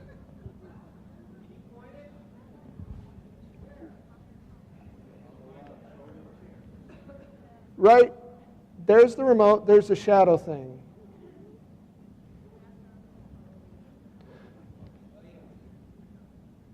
It happens again. This time the cat's playing with it. There's the cat right there. And look, the shadow's casting a shadow. Jumps up and it kind of disappears. Ghost hunters come over to visit. Are there less than 5 of you here? We had an EMF Thank meter, you. and I don't have time to show you all of it very because I much. don't want to miss the real important part. But we were playing Are with this there EMF meter, and it was 3 answering or less here us through this of EMF you? meter. August 3rd, 2008, woke up with yet another implant. Puncture mark here. The implant moved. It was here on my chest. It moved from here to my armpit in 7 days, and every time you put a cell phone up to it, it'd go beep. September 2nd, 2008, snapped a picture of a UFO outside my office window. It did it through the screen, so it's kind of hard to, you can see the screen more than you can see the UFO. September 12th, 2008, staying at a friend's cabin, had some missing time. That's when they took the implant out. You can see where it ended up. Everybody had missing time then, fluoresced under black light. November 17, 2008, a new administrator at Lisa's work. She had no idea what she was doing. Lisa couldn't stand her, and Lisa was going to quit. We got a call from Audrey. Yes, I'm here. Yes. Okay. She should not leave her employment. All will be dealt with today. Things will be much easier for her. Okay, so should I let her know? Hello? Hello? Hello?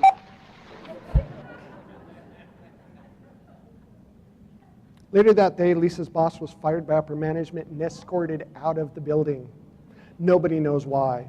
This is the kind of pull that Audrey voice has. December 6, 2008, strange phone call made me pass out. You know what, I'm not going to have time to show you this. I can show you out there if you want to see it. Or if I have time, I'll come back because I want to be able to answer questions.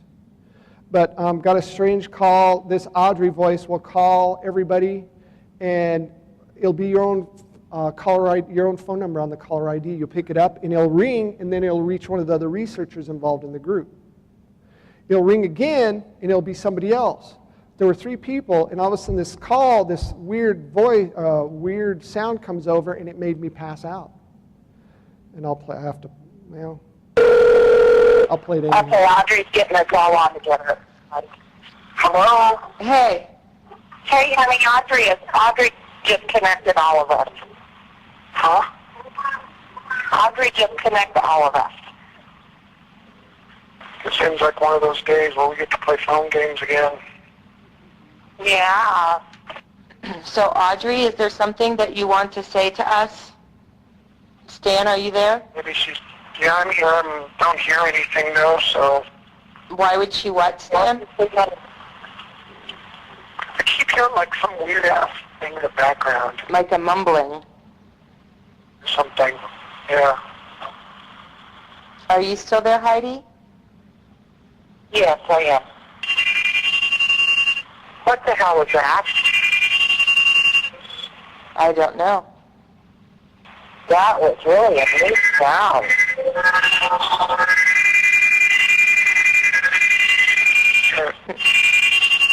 God, it's making me feel weird. You hear that, Stan? Real? Weird.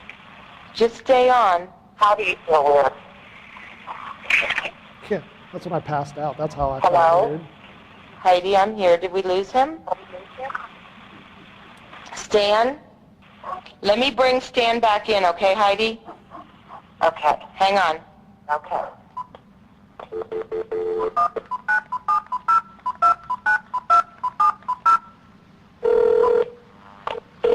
Are you there, Heidi? Yeah. Okay. Hello? Hey, April, is Stan there? Yeah, he's on the floor and he passed out. Holy She sounds shit. concerned, doesn't she? Sound made him pass out. May 27, 2009. This makes me emotional. I remember during my abduction experiences, and honestly, guys, I don't have time. I could do this for weeks. Get my book. It has a lot of stuff in it. I'm selling it here. But I remember seeing little kids during one of my abduction experiences, and some of them looked like me. Some of them were more human than not. We catch a little girl. I was out in my backyard taking pictures of our cats. We had already had an experience with one of these little girls showing up at a book release party that I had. I was taking pictures of the cats, and I see this little girl stand up and go running out the gate. We looked, and she was picking flowers in my backyard. She disappeared into nowhere. I mean, literally just disappeared. I'll let you look for a little bit. Look at the bottom part, and you can see her looking through the gates. We've gotten a call from these little kids calling me daddy. There are 3 women involved in my story. My wife, our friend Victoria, who became a friend because I recognized her from an abduction experience, and our friend Heidi. Apparently there are children out there from my experiences. There are 9 of them, and this is one of them. She grabbed the flowers, took off, ran outside the gate. When I looked outside, she left us a little bouquet of flowers on the front step. There was another incident where we were playing with the camera, and I see this figure standing outside. She's looking in the window. This one doesn't look very human at all. But I go and chase her, and she runs away. It's raining outside, but she leaves a footprint. That's the size of her footprint. And see, there's flowers all around. The interesting thing about that footprint, this happened last summer, is in Colorado it gets cold. It snows, it freezes. There's the front of our house. The flowers in that area are still alive. They will not die, even in below freezing weather, where she stepped. Another UFO outside my office window. While talking on the phone, a little girl calls us.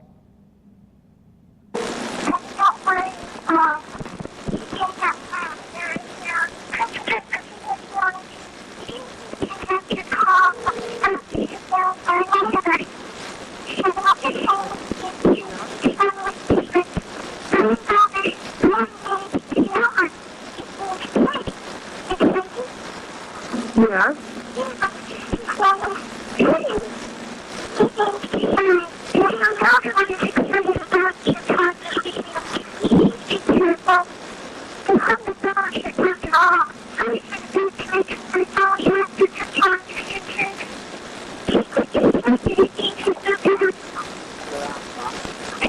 Hello?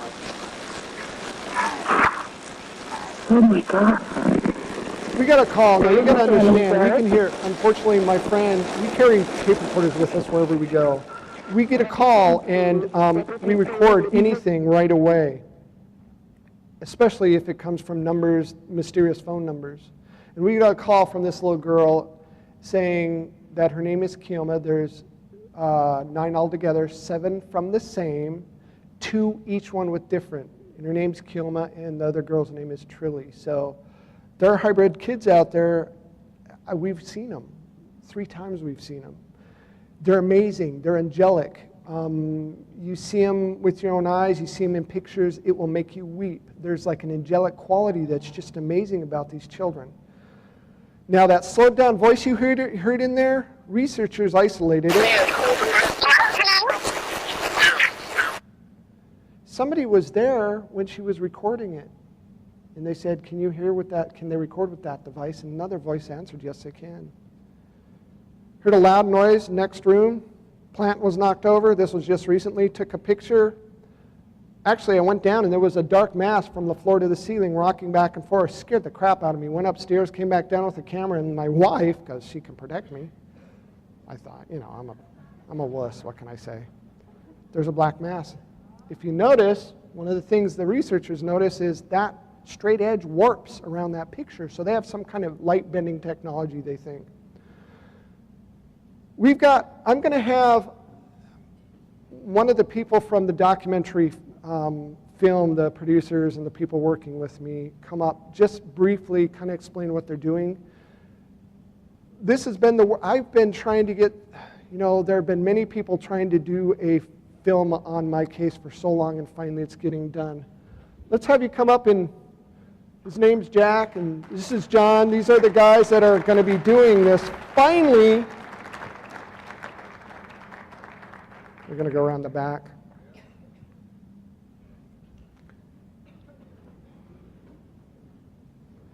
We've got like 13 minutes, so let's have you step up and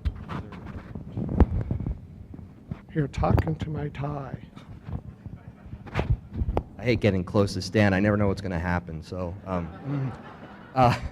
real quickly, Stan's going to finish up here, but my name is Jack Roth. This is John Semple, and our other amigo over there is Patrick Burke, and we're with Trent Hall Media Group. It's an interesting story about how we met Stan, but I was actually introduced to his case through Alejandro, and I was shown some evidence, in particular some of the photos that you have seen here. And as you can see, there's a lot to this case. We realized very quickly, it's touching, it really is, and what we really wanted to do was, we realized how important it was to document this entire story, because bits and pieces had been on TV, and it didn't come across very well, because when you just see one thing, sometimes it seems like it's too good to be true. But this is an incredible case, and it's important. Thank you. I found a mic. Yeah, that's much better. Can you hear me?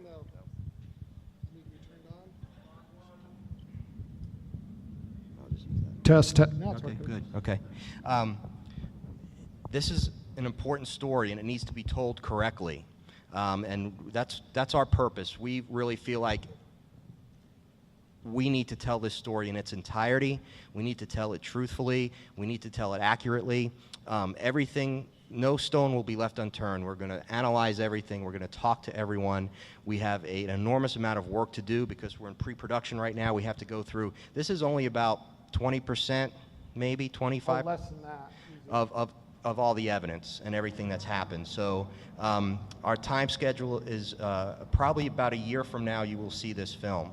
And it will be a feature-length documentary, and it will have everything in it from beginning to end. And I want John's the director, so I want him to just really briefly talk about our vision for this.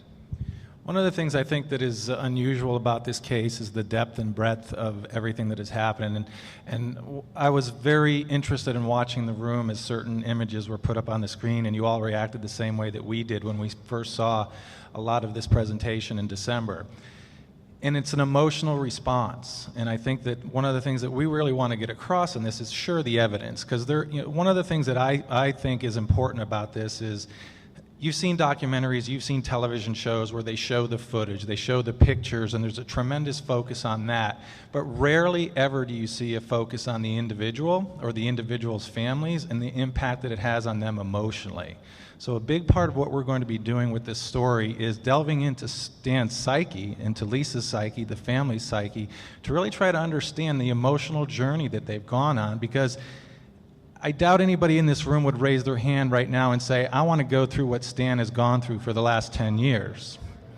And how many people here would be interested in finding more about how Stan has felt through this process, what the emotional journey has been, how it's impacted him and his family?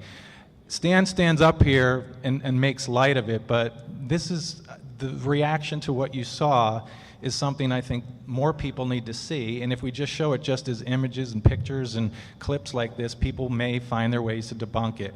We want to try to tell a story that's an emotional story, that's filled with facts, it's filled with verification and validation, but it also tells a story about a family of people who have had their lives turned upside down by an unfortunate and unusual occurrence within their life. And we're really excited about having the opportunity to do that. And what we really want everybody in this room to do is to tell people about this story, prepare them for what's going to come, which is the film. And when the film comes out, we want it to reach a bigger audience so that people can see that this is something that is happening and is having an emotional impact on people like Stan, and hundreds of thousands of other people throughout the world are having similar experiences, and we just think this just needs to get out there. So we're work in progress. So, but just remember Stan's name, and it will be attached to the story.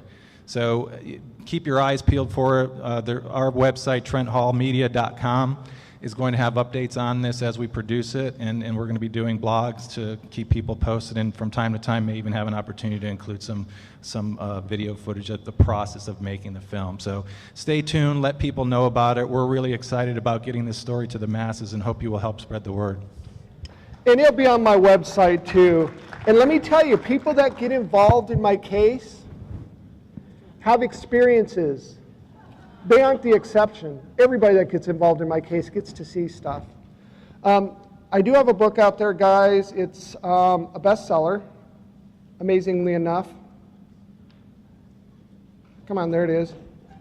Even though I'm dyslexic, I seem to have written a best-selling book, which is baffling to me, but I have it for sale here.